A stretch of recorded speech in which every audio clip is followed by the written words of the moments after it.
Today we are going to start Unit 1, Lesson 29 in CKLA for first grade.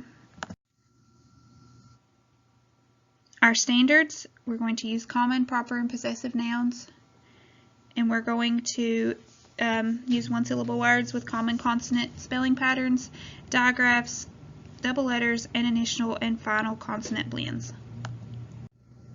Learning targets are that we can read sentences that have quotations and that we can identify a noun in a phrase. I'm going to say a word for you to blend into, I'm going to say sounds for you to blend into words. J-a-k, j-a-k, b-a-k. I hope that you are saying these words to yourself as I say the sounds. B-a-k, h-i-n, h-i-n, r-i-d, r-i-d.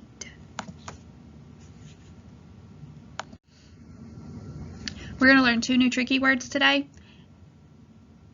Now remember, tricky words are words that do not play by the rules. They will not get, when you sound them out, they will not sound like how they are pronounced when we sound them out. Our first tricky word is here. When we sound out the word here, we would say ha-e-er, ha-e-er, and we would not say here. That's the reason that it is a tricky word. Read the sentence with me. I'm so glad you're here. There. He kicked the ball over there. Here and there are both tricky words that we'll be adding to our word wall.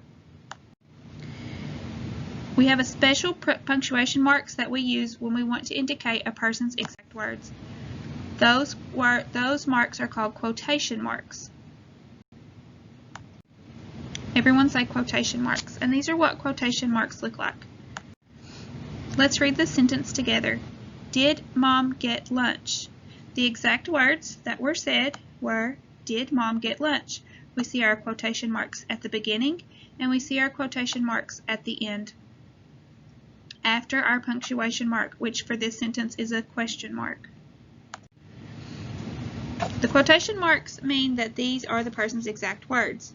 So we have one set at the beginning and one set at the end. Let's read this sentence. Dad said, run and get the bag. They tell us that it was Dad saying it. So we know that this is Dad's statement, and he's telling us to run and get the bag.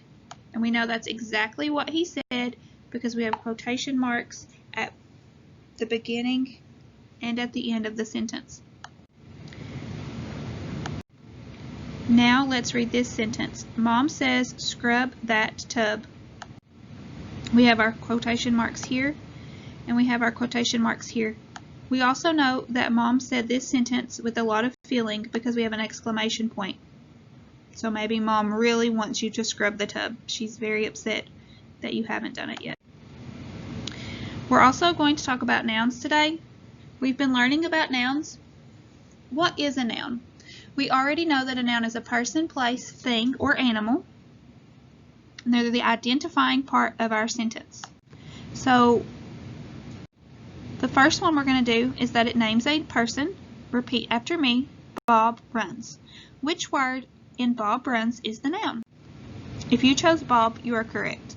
Bob is your noun because it names a person. Bob is also a proper noun because it is his name. So we start the word Bob with a capital letter. Truck unloads. Which word names a thing? Truck or unloads? If you chose truck, you're correct. Truck is a part of the sentence or part of the phrase that names a thing. Listen carefully to the following phrases, and I will ask you to tell me the noun. Girl trips. Which word is the noun? Girl. Girl names a person, so we would pick girl as our noun. New hospital. The noun in this phrase will be a place. Which is a place, new or hospital? If you chose hospital, you are correct. Hospital is your noun. Small bird. Which word is a noun, small or bird? If you chose bird, you are correct. So today we learned that sentences have quotation marks, and they tell us exact person's exact words, and that we can identify the noun in a phrase.